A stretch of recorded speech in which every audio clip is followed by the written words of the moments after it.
Hi, my name is Omiya, and I would like to talk about my company, Omiya Games.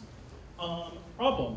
Right now, games are kind of too similar to each other. A lot of the modern companies, AAA companies, are kind of used to producing all these same franchise on a yearly basis. And I think a lot of gamers are kind of getting tired of that. Not to mention, even in the independent game scenery, like a lot of them are like these pixelated platformers. So I think a lot of people nowadays are interested in looking for a change. So our attempt to solve this problem is by creating small and experimental games, as which you can see a lot on the left side here. We actually are displaying a complete separate game on the left side. I'll go into more detail as to why this is our solution, but in the meantime, I would like to mention that we currently have about 30 released products, and in total, we have about 800,000 cumulative impressions and downloads with all of those products put together. Thank you. Some highlights. Not a Clone is one of our first mobile releases. Took about almost 2 years to make. It currently has over 300,000 impressions and over 100,000 or 10,000 downloads. The game is about taking all your favorite mobile games and crunching those experiencing down to just 4 seconds. Second, we have the Ichabod Crane. This is one of our earliest releases that we created in 48 hours. And this one has over 100,000 impressions and 64 downloads. Had a shout out from Vsauce3 if anyone's familiar with that YouTube channel. And finally, we have the Recursive Dollhouse, which is a puzzle game where you basically jump from one house into another. I forgot to mention the previous game is about throwing your own head. Anyways, this one got #1 in innovation from a game making contest called Ludum Dare 37.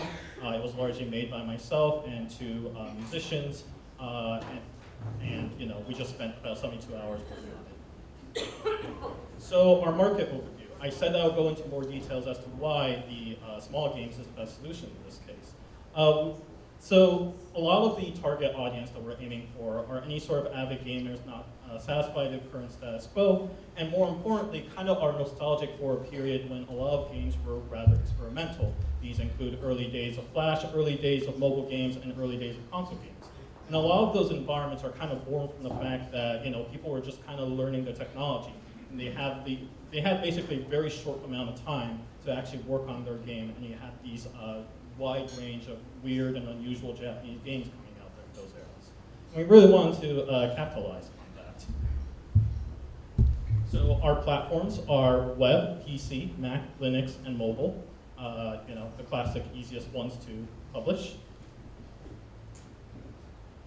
And our monetization method, in order of most to least income, is pay up front, where we just sell the game on mobile, and you have to pay $4 up front.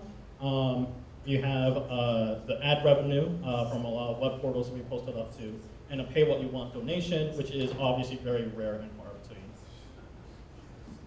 Our market strategy, of course, is to add more games to multiple different platforms, and more importantly, gather as much data as possible from said platforms. So part of our decision in making these small games is to kind of keep track of which one is the most popular and which one is the most fastest growing.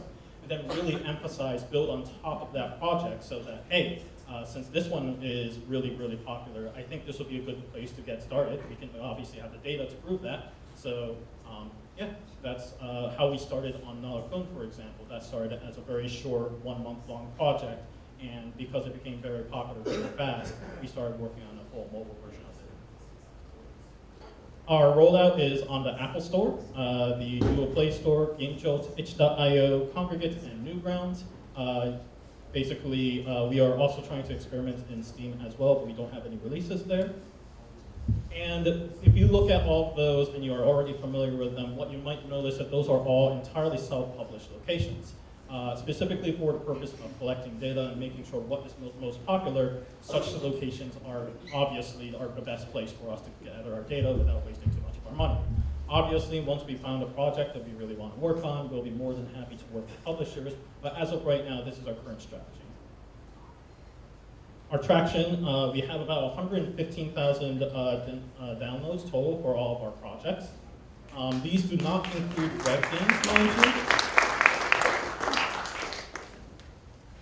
And these are our monthly views starting 4 months prior. Yeah, starting with 3,000, 2,000, and so forth.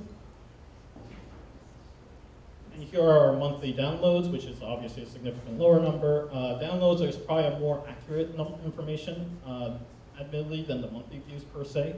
The monthly views, we were trying to go to several different portals, and they didn't provide us that data on a monthly basis. Team, myself. I've been working on this company for quite a while now, but more importantly, I personally have a lot of coding experience. I have 12 years in it. And in particular, what we use is called a Unity game engine. It's a free 3D platform, which I have experience with over 7 years. You can kind of see all that experience upstairs. I also happen to have, in my previous life, working as a GUI programmer, and I've been doing that for 4 years, which means that I often have a lot of usability expertise on it, which often guides me on making a lot of my games, making sure that they have a tutorial and easy to play. And finally, I also have 3 years in leadership roles, including 1 year in being an executive director at the TechBuddy Game Space, and 2 years working as a lead of the lead director of Clone Project. Asked, we're looking for a few paid contracts for making small games and apps. Any sort of supplementary income will always be useful. I'm personally also looking for a business partner to help us make any sort of business decisions, especially in regards to like analyzing data and checking to see, hey, these particular projects are a good place to start, or these are some trends that I'm seeing amongst the projects that we're creating. I could also use a lot of marketers per se, because getting more eyeballs to our games is always going to be more useful and always going to provide much more useful data for us. And lastly, an artist. I am a programmer, not an artist, so any help on that regards would be great.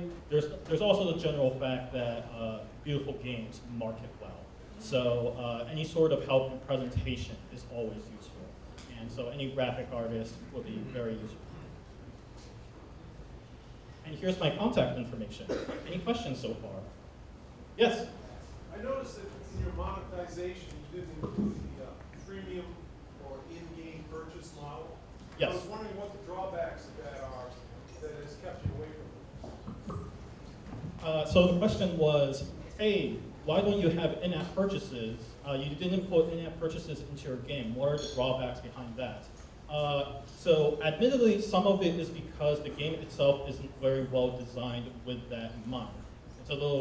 That's kind of a little strange thing to say, but I do believe that in-app purchases is something where you have to actually design in mind with.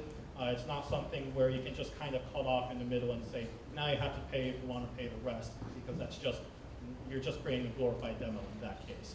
And to be completely honest, making demos in general is kind of a not very good business decision in a lot of ways. Anyways, so the main reason why is because a lot of the games are not really designed with in-app purchases in mind. Obviously, if we are to start a new game, whether it's be from modifying an old game or not, if we want to pursue that specific strategy, we would have to think over this is going to be our monetization process from the very beginning before we go any further on it. There's also the fact that just technically speaking, there's a little bit of more time it takes to implement something like that. You need to verify, for example, the purchase is valid. You need to verify when they turn on the app that they get their purchase is valid as well. What happens if you don't have an internet connection to do that kind of stuff. So admittedly, another part of it is we're just avoiding those sort of technical problems. I hope that answers your question.